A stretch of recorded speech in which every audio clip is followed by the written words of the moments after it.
Why, hello there, and welcome to this first Magic Monday. This is my birthday month, and I'm celebrating. I'm celebrating aliveness, not just my aliveness, but everyone's aliveness. And my my co-conspirator, co-creator Tom Maddox is also here, but I'm not going to pin him today because he's in a little cafe somewhere with very spotty internet connection. So we may not actually hear from him or only briefly, but he's here. And it's his birthday month too. So the two of us are celebrating our month repeatedly, continuously, all month long. So welcome. And today's Magic Monday, I didn't really want to it didn't feel right to actually set a topic. I was sort of pondering beforehand what I might like to explore, and maybe I will. We'll see. Because there's something brewing for me that it feels pretty big, but I don't know if I can really talk about it. And I don't know if I really want to. So we'll see if that happens. But I did see someone arrive. I'm not going to call you out, but you know who you are because you're here. And I'm wondering if you would like to speak, if you have something on your mind that you'd like to explore today, or perhaps a question that you'd like to ask. And it could be about anything about being human will be game here. And you can even get specific about business if you want to, because that's part of being human for many of us also. So it's wide open for you. I'm going to call you out, Sander. I just realized my mic was on. Um, so I don't really have anything. I don't normally I when I join a Zoom call, I wanna listen for a while and get a feel for the room. But since you ask, I right? did. Um,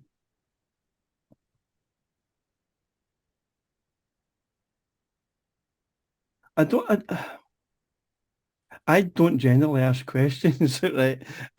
Because I'm too busy. I observe this. I observe me. Right? And excuse my language, I'll try not to use bad language.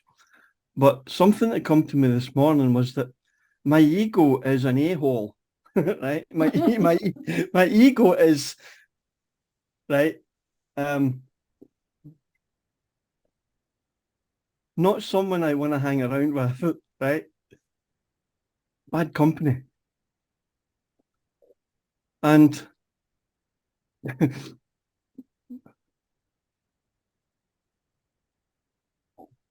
pardon me, I was on a Zoom call recently with Dick and Bettinger. Um, and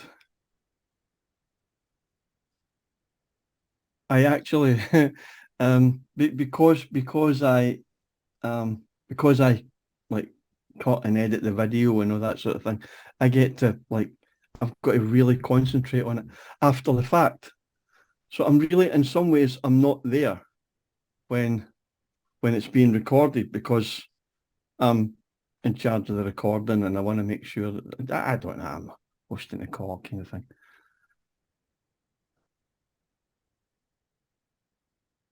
And something dropped, a penny dropped while we were on the call, but I don't know even yet if I can put my finger on it. But what you said was for you there was something brewing, and I feel the same way. Um, you know, I don't know if you know the feeling when you know what you know, you're not always sure what you don't know, but you know what you know. Um, Maybe that should be the other way around, right? Maybe I should know what I don't know and not know what I know. I don't know. Um, um, Really, what I actually, I actually, can't say that I don't get emotional a lot. I do, but not for no reason.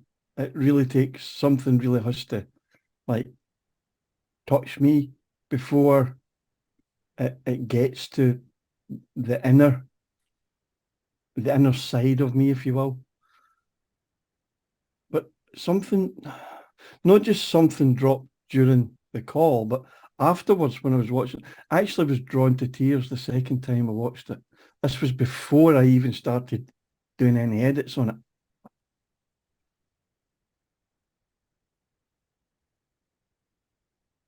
And what it was that I think it was a realization that I have spent one of my things that I constantly say to people is people in my group, people, that when I'm coaching or whatever, I am saying, the only thing I'm concerned with is, pardon me, what's going on inside me? What's going on inside me right now? This is the thing I say repeatedly. And what I think I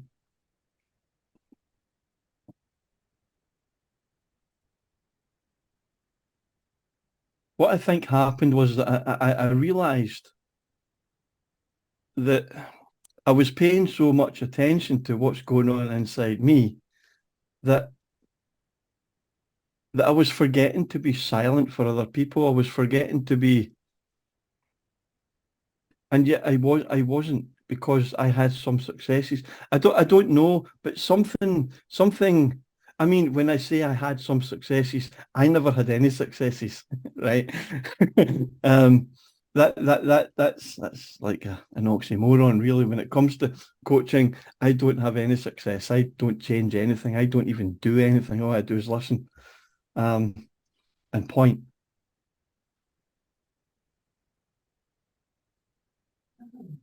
But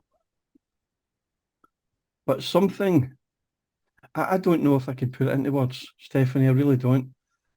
Um,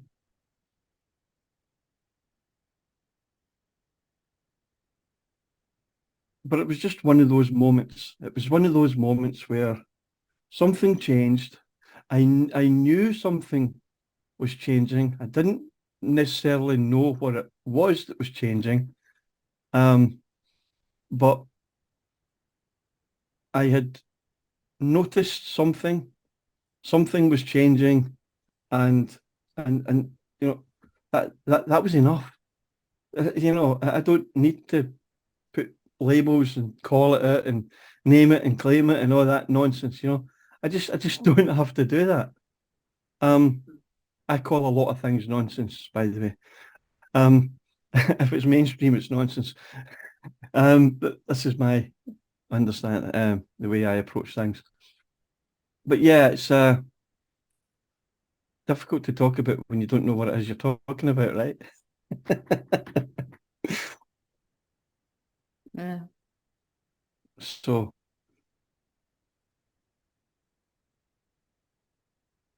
Does that feel like it for now, Xander? Because it prompted something in me, but I want to make sure you have space to finish if there's something else you want to explore, even if you're not sure exactly what that is.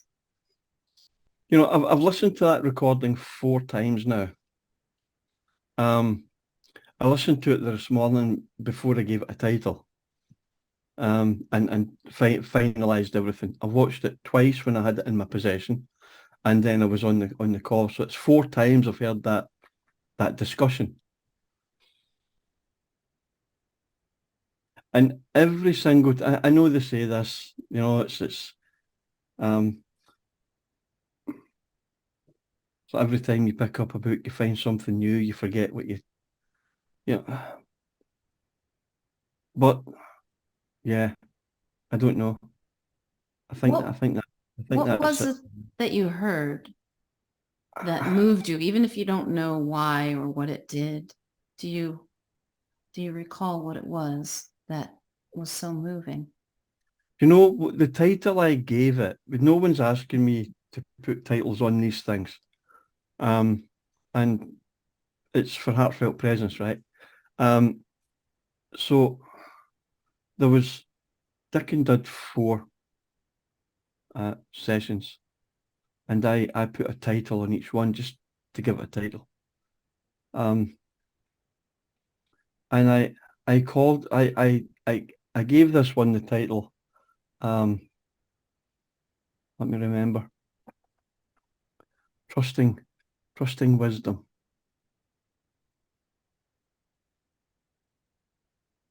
I don't know if that was Nick Dickens' intention, his intended message. I don't know if that, I mean, I could ask him. Sure, I could send him a message, but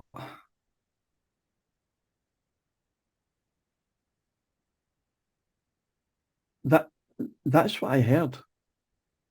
What I heard was, for me,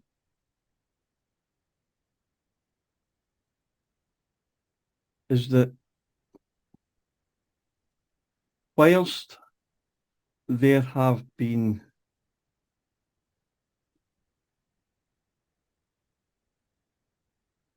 coaching sessions, not just in Heartfelt Presence, but there have been coaching sessions where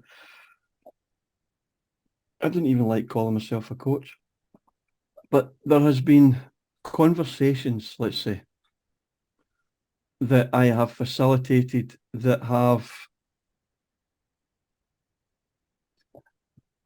touched, that have meant something that I don't know. You know, you see change happening in somebody's face, and you know something. You see the face change, you see the eyes. I don't know, but and I've actually given it up for a foreseeable month, anyway, the foreseeable future, because every every single time I was, and I don't want to take up too much time either, right? But every time I for want of a better way of putting it, every time I felt that there had been some success in quotes, right? Because it's not really a term I want to use. I just can't think of another way to put it. But every time there has been, I've sensed that change, it has touched me as well. And I don't, it's, there was one in particular that was so profound. Every time I think about it, I'm still, it just, I'm blown away. And I've actually taken some time off because it's like, I can't handle, I don't, it's like I've got a hold of a bare wire, right? And I have to let go for a minute because it's too much power, right?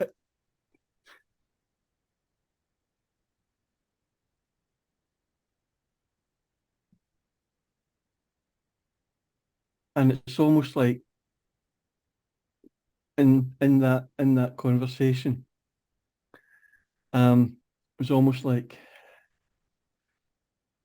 what I was hearing was, you've let go for the moment, but you're coming back. Yeah, and yeah, I don't know if I don't know. It's difficult to talk about, but I know,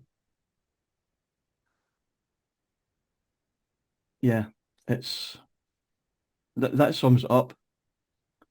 So, somebody once called me, I'm not saying this as a brag, but somebody once called me, I had to actually look it up, right? But somebody called me a reluctant sage. Like, okay, what's that? And I went and looked it up. And when I looked it up, there was a, there was the ego that went, hey, oh, yeah, that's me. Which means that's not me, right? Because um, and yet I was, I don't know. But I know, I know that when I'm with someone on a Zoom call, um, a friend for coffee or lunch, whatever, I am with that person or those people. I am fully with them. And whilst I'm watching what's going on inside them, I'm watching, I'm, I try to always be aware of what's going on inside me. And just this past, I don't know, could be 2 or 3, it could be just this past while. It's just been, and I've had profound experiences, but this, I don't know, it just keeps coming. It's more and more unfolding. And there was a time many years ago when I thought to myself, I've hit a plateau. I'm not growing anymore. When's the next growth coming? And now it's like, this is like 20, 30 years later, 20, 25 years later. And now I'm saying, right, well, let's slow down a bit, right? This is too much, right? So I'm going to stop. I'm going to stop and give the cats a chance, as we say in Scotland. So, so yeah, that's. Thank you, Xander. There's a lot in that. I think one of the things that strikes me most about what you said is that when we truly show up in a conversation about truth, in a conversation about wisdom, and we're really looking in that direction with whoever it is we're talking about, we can't help but be touched by it. And in fact, maybe the most impactful conversations that we can have are the ones where we're really going there ourselves. Now, I don't think that that's a prerequisite, because each of us has already that connection to wisdom, that connection to truth. We are standing on it already. So it's not a requirement, but when two of us or more than two of us look in that direction, and you're really looking, you're going to see it. And you said the title you gave was Trusting Wisdom. If I was going to give what you just said a little title, what came to me was Touched by Wisdom. Like, we're touched by it just in that conversation, by being a part of it. I was at an event recently, and we were tasked with creating a presentation. So it's a coaching type event where, we're a bunch of coaches or practitioners or helpers of some type who want to create impact in the world. That's the whole focus of it. And we were tasked with creating a presentation that was designed to create impact. So we had to take everything that we've been exploring and create something with it for an audience. And at the end, as we put together this thing, which I thought was pretty cool, one of the guys says, but how will we know? How will we know if it's impactful? And I said to him, well, are you willing to be impacted by it? Which was something that I was repeating something that we had been told earlier, that if you want to be impactful, be willing to be impacted. If you want to be impacted, be willing to be impacted. Like, there's that willingness. There's this thing that happens when we show up open, willing. And even that can't stop wisdom. Even that can't stop it if we're not. If we happen to be closed, it still gets through somehow, because we are that. So that's really cool. It's really cool. Oh, Tom has raised his hand. Tom, please. Hey Come there. on. Hey. Moved, I moved down Oh, a little bit, so it's a little hard to hear you. hopefully You're it's kind not. of choppy. Can, how about now? Is it any better? I think that sounds a little better. Yes. Okay, okay. Um, so I think there's just a couple things that I heard and just felt a response to. I mean, we are all sages, right? And so to me, a reluctant sage is just would just be if I felt that it would just be, well, I think being a sage looks a certain way, and I don't really like that or relate to that or like that way of being a sage. So it feels like it's reluctant sage. But I think the trick is just to do whatever you want to do the way you want to do it, and then there's no reluctance. So that's kind of what I hear in that. And then the other thing was the whole thing about, the word impact. Like I kind of cringe a little bit now when I hear the word impact.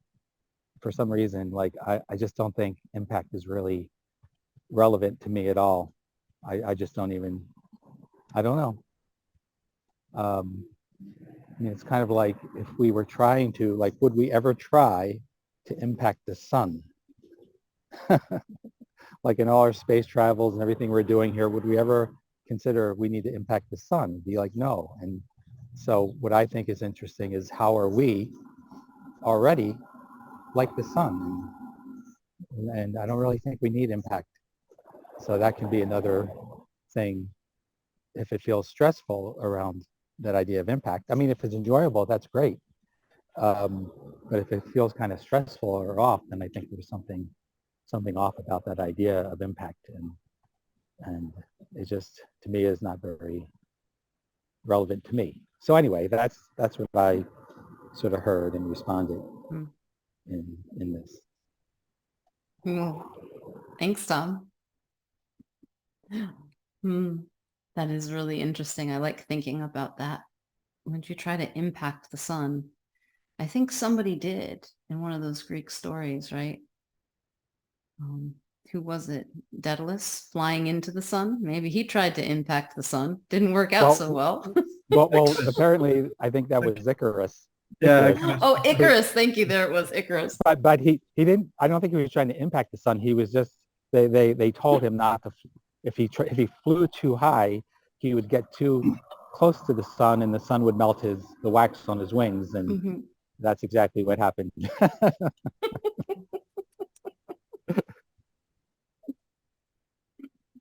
My goodness. Sandra, I saw you unmuted. Did you want to reflect on what you heard? No, I was just saying, I was just giving you Icarus's name. I was just, Thank you. yeah, Icarus. But Tom got it at the same time. Yes. I was like, I know this. I know this. What is it? Now we get to go on to the next round.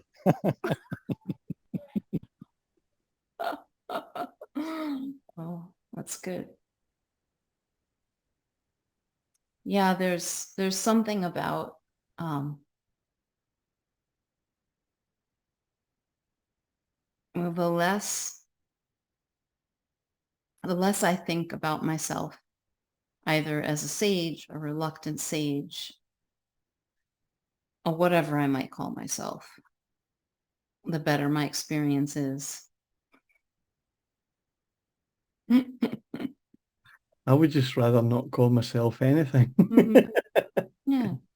Sorry, I don't know if you were finished. Go ahead. Yeah.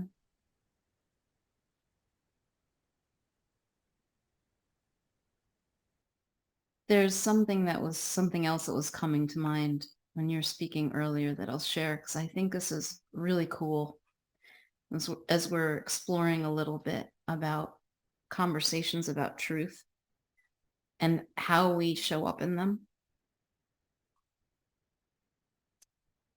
So I wonder, Tom, if the word touched might work better, than impact for you. impact as a direction for me is useful because it has an intention to it. But it's not a specific intention. It's like an intention to be of service, an intention to point in a direction that will be most helpful to the person or the people I'm with, that I know they'll see something, they'll be impacted, or we could say they'll be touched by truth. They'll be touched by wisdom. And when that happens, it's very powerful. It changes us when we see that.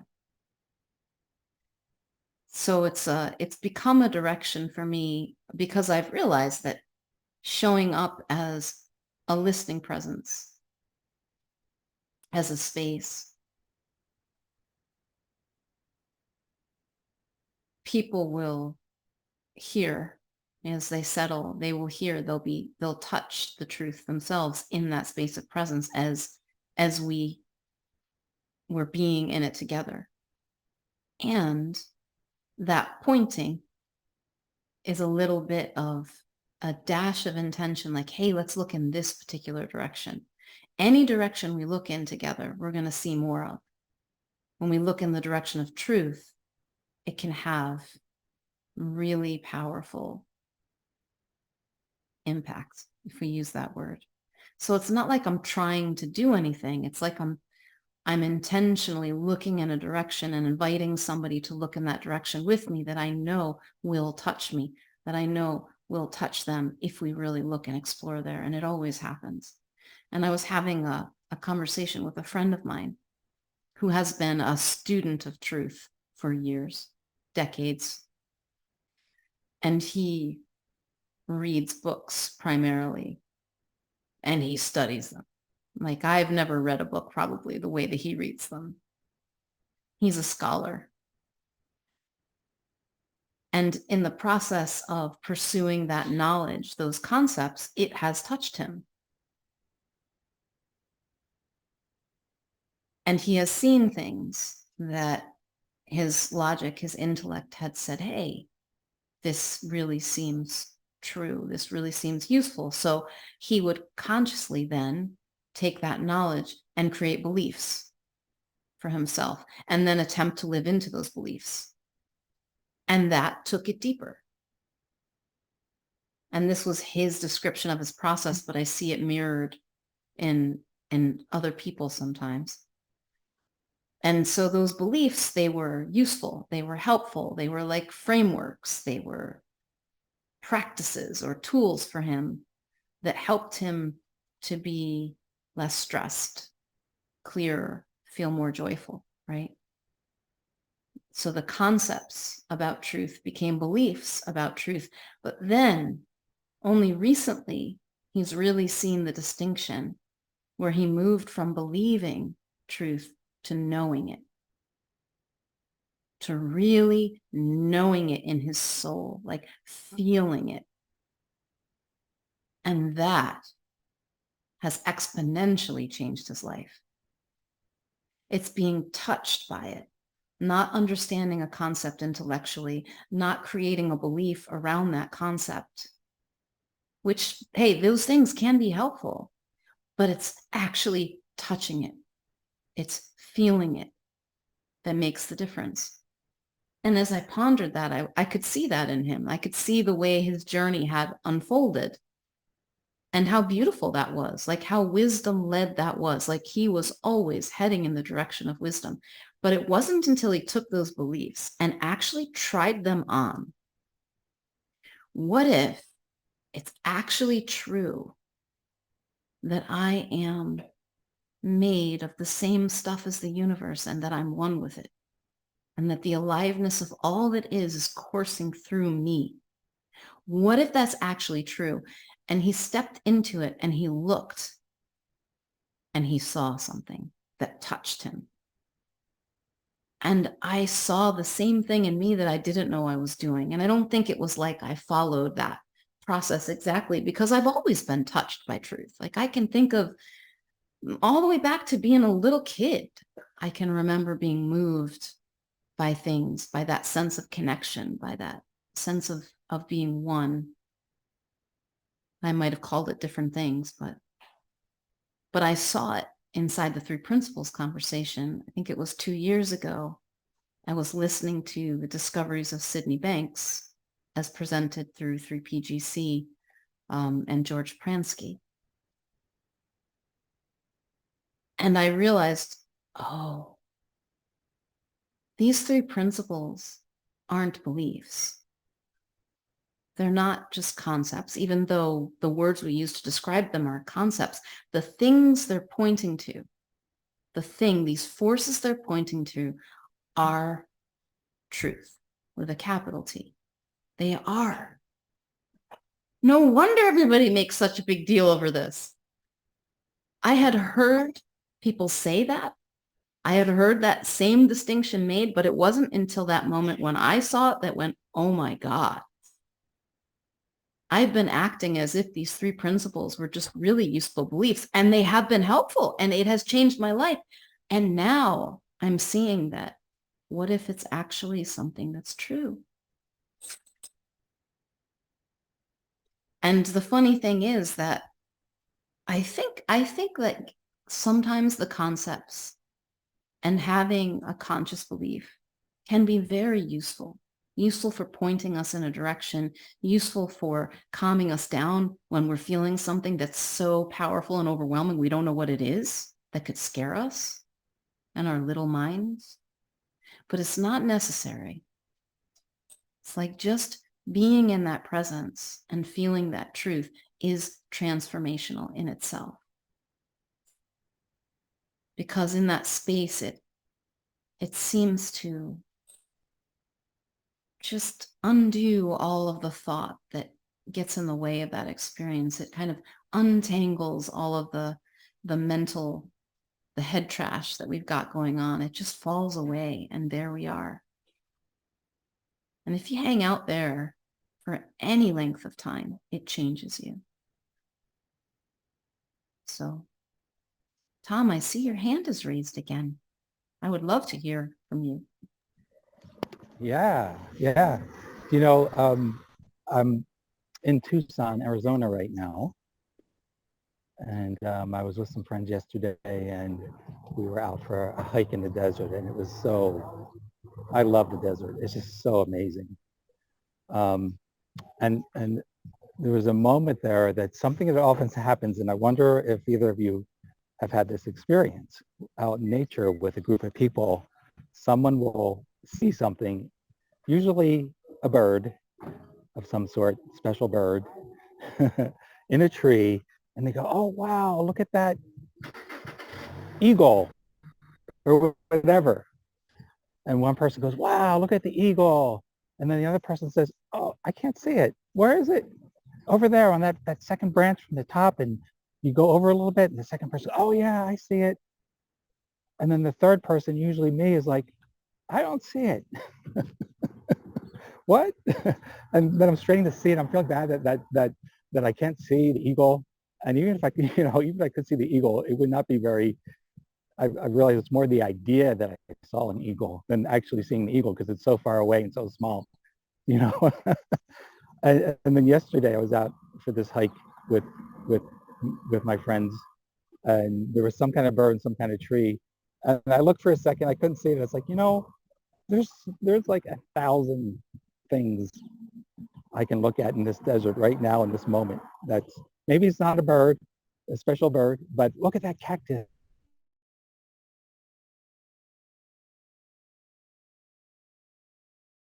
Oh, I think we lost you, Tom. I'm gonna jump in because I feel like I was feeling that as you were saying it. Like sometimes, are you back, Tom? Can you hear me? Yes, I can hear you. You're saying, look at that. Okay. There's so many things to look at. To see, and I do feel that's a little bit in terms of like that means something to me in terms of like sharing things with people, because sometimes I just wish like I found for myself, I found the cure to depression. I totally found it. Doesn't necessarily mean I can just give it to people or I can point to people, and who sees it? I don't know.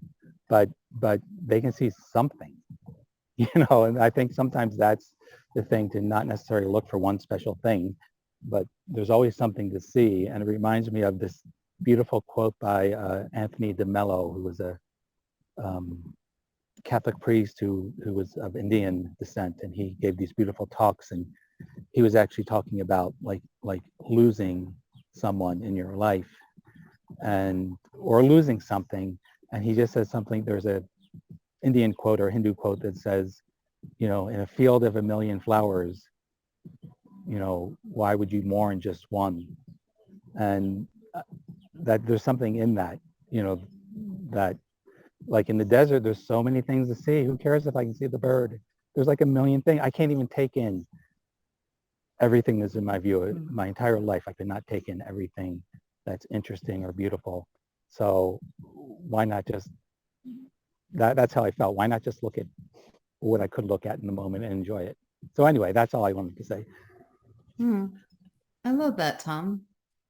And I like that. I love that a lot as a metaphor for a transformative conversation. It's like we're going on a journey and there are beautiful sights to be seen. You don't have to see what I see. We can go together. We can explore. We can share. Maybe we'll point and maybe you will see something in that direction. But the point is that you see something for yourself of that beauty and it touches you.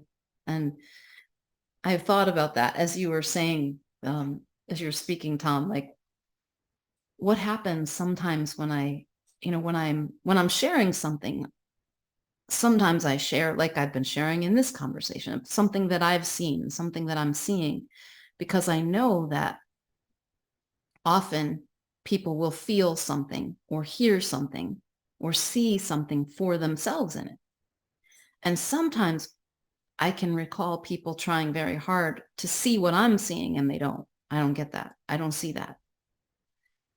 And I thought to myself, when I noticed that happening, I don't know, because I'm not in the moment with someone where this may be happening, but what am I inclined to do? And what usually occurs to me is, well, what do you see? What do you hear? Not the same as me. What's occurring to you? And when they listen, something's there. And it's theirs.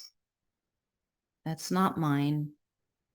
It's not something that they either see or they don't. It's something of their own.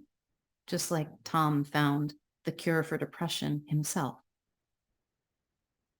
And he knows that for himself. And when he shares, maybe, actually, I have heard him talk about that. And I have had experiences hearing Tom tell the story about curing depression. I never considered myself having depression.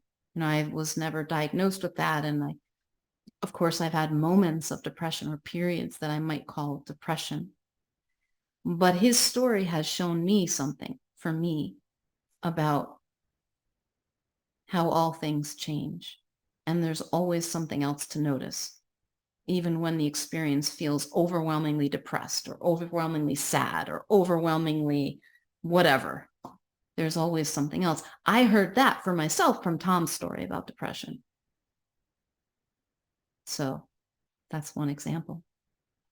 Xander.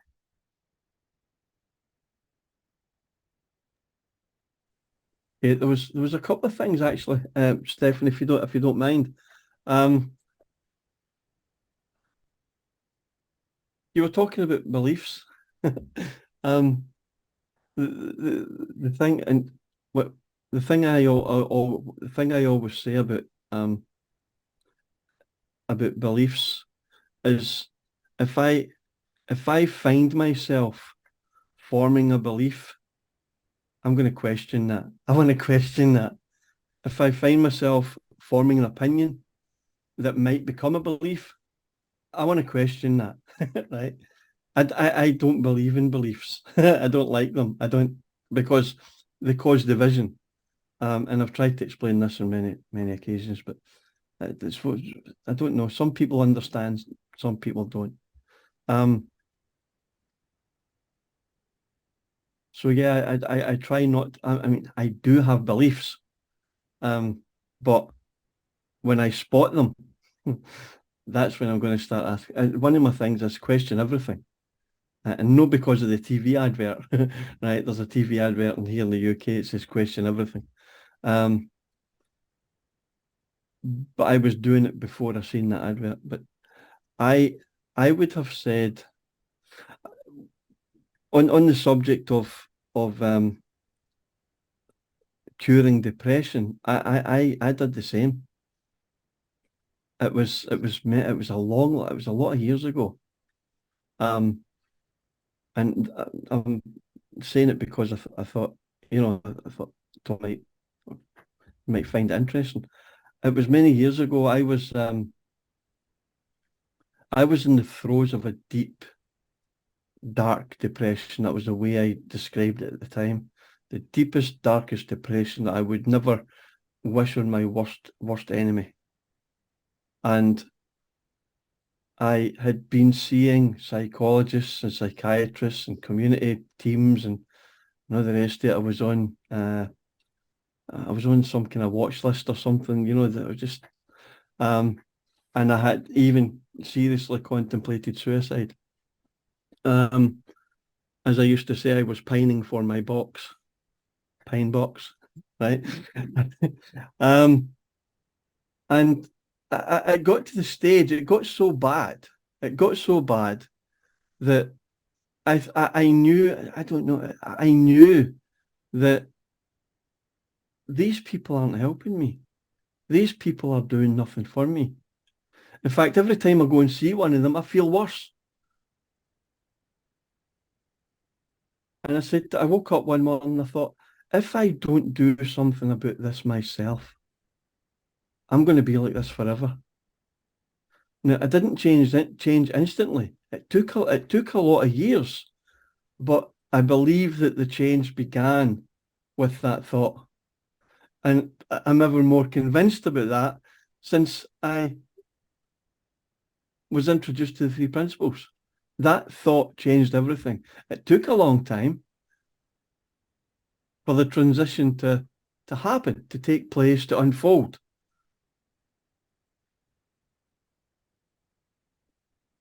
And one last thing before just when you were talking earlier, Stephanie, it reminded me the difference, it reminded me, I was in, what do we call it? Wildspire? Is that what it, try to remember Wildspire? I was on the website today, which I got a reminder from my calendar. I was mindful of it today. I knew this is coming up. So, and I've been saying for months now, I'm going to catch. So I'm here and, but anyway, when I was on the website today, I happened to look at my profile and I don't know what made me click on my photograph. I don't know, I mean, and I read my profile and I'd totally forgotten that I'd written this on my profile. It says, I thought I was on a spiritual journey.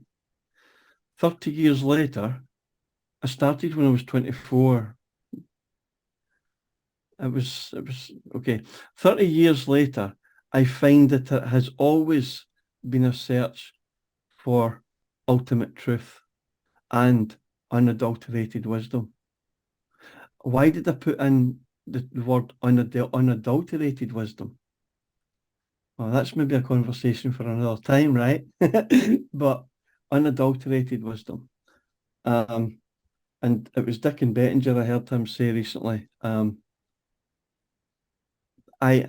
Somebody mentioned a phrase when I was on a Zoom call one time, and they referred to, they were speaking to me directly, and they said, they used the term your wisdom, and I said, it's not my wisdom. And Dicken Bettinger said recently, he said, no one, wisdom doesn't belong to anyone. And it's like, well, confirmation, right? From Dicken Bettinger, right? So vindicated, right? It's not my wisdom. And so whenever I hear, there's certain things, and this is what I'm talking about when I hear, when I'm talking about being aware of what's going on with me. When I hear certain terms, I'm thinking, like my wisdom or wisdom's telling me, no, that's your thinking, right? But this is my thinking that's doing this, right, reaction. It's like, so seeing that within me and becoming more aware of that, and just in the past couple of days, I says to you earlier, is one of the first thing I says, I've realized that my ego is not good company, right? Yeah, so, yeah. Hello, Peter. I'll stop now and give somebody else a chance. Thanks, Sander. Yeah. It's funny how we can get our knickers in a twist about some of these words and terms, but it's also fun. Why not? We get to play with them, I'll share one thing, and then Peter, if you want to respond to any of this, I'd love to hear from you. I have taken to a practice. This is not a practice. I really like sometimes listening to wisdom through other people. So wisdom, capital W, this intelligence that we are all intrinsically, innately connected to, made of, it's running our bodies, the miracle of the transformations that happen in them every day to keep us alive. And so if there's something I'm pondering, I will turn to someone, a companion, almost like an oracle, and say, this is going on in my life. What do you hear? What occurs to you? And now I'm picky. If I was to go to a coach, I'm very particular. But I have done this with people who are not coaches, who I would never hire as a coach. I would never hire as a therapist. I would never go to as a practitioner. And they say something inevitably that is exactly what I need to hear. Now, sometimes it's not what they say. It's what I hear, more likely. It's what I hear because I'm listening to wisdom, and I'm not listening to wisdom in them. I'm listening to wisdom, period. And something is there for me every time. It's astounding.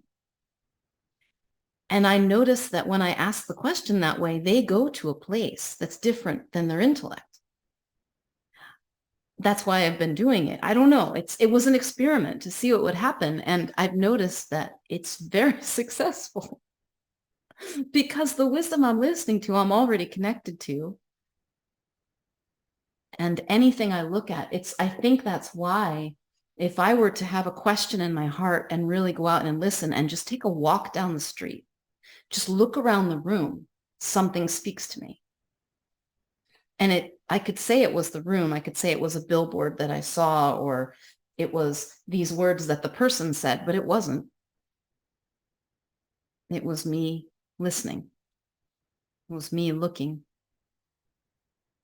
hearing that. So yeah, that occurred to me too. So Peter, you're welcome to say hello or add a few bits if you have something that you'd like to contribute or ask. Beware, I might pick up the entire next 6 minutes. So just, Xander, I'm so glad to have gotten in on your sharing. I know you've said similar stuff in the past, which also touched me, but thank you so much. A lot of my smiles come from, oh yeah, I spent, 50 years in, kind of fair to middling depression, nonstop. So it's like, oh, they're only 30 years? Wow. Yeah. Oh, am my ego's not a wise counselor? Yeah. Oh, yeah.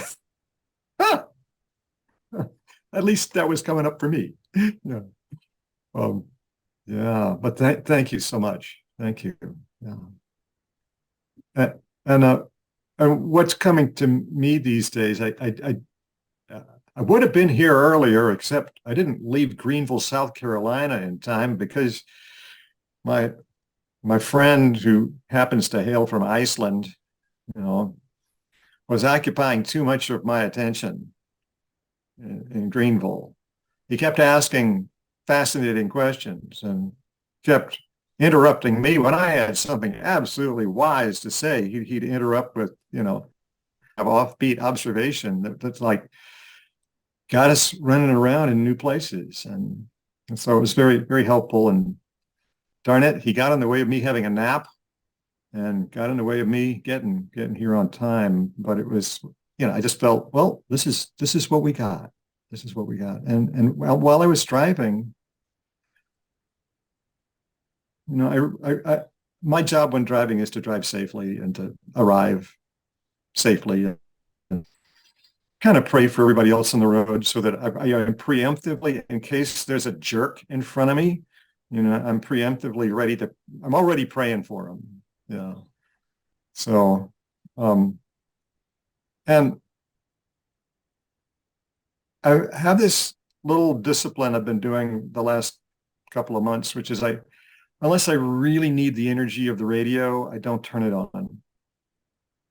And I'm busy to sense the life around me.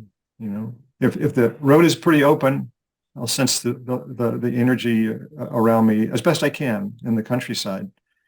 And if the traffic's pretty dense, then I'm just trying to tune into, well, what's aliveness feel like right here, right now? And sometimes it just feels very natural to tune into that, and other times it's just like not quite happening. But it's to me again today, multiple times it came. I love the tales about George Bransky going into businesses in desperate shape and starting meetings and then having to take a time out real quickly and then to reconvene things in a few minutes, and then have to, at least in my understanding, kind of take another time pretty quickly and do that until something did come through. And it's like, sometimes it just takes multiple reboots of the system to say, I'm trying to tune into life. This is what I'm getting. Doesn't feel like life to me. And then reboot again. It's like, okay, given that, what else might be coming through?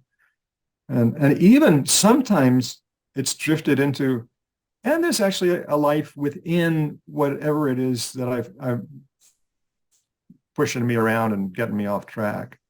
Like even within that, there's something to tune into.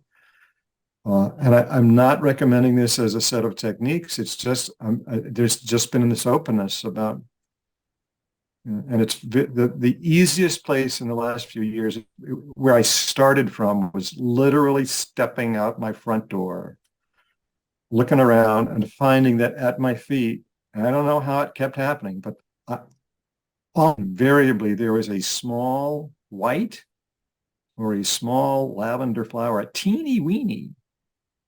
And I just marveled. And it was like, there was already this gift, there was already this connection, and it was that available. And now it's getting available. It's like there are little flowers all over the place, coming through the walls, coming through the highway, as it were. Yeah. I just don't kind of try to do a lot of business until a little flower appears one way or another, however it might. Mm-hmm. So that's kind of what I've been tuning into. A lot of imperfection on my part, but it's just like, fine, I just tune back in, just tune back in. Pretty much fine. Pretty much. Yeah. So thanks for the question. Mm-hmm. So I'm glad I could arrive actually alive in multiple senses of the word. Me too. Thank you, Peter. That's Thank you. A gorgeous image view with the flowers at your feet as soon as you and everywhere, flowers appearing. Thank you so much for joining me here today. I'm really glad that you did. Glad you found your way. Glad to share this time with you. And I'll send you on to the rest of your day with many, many, many blessings. And may you find the flowers that are already there for you.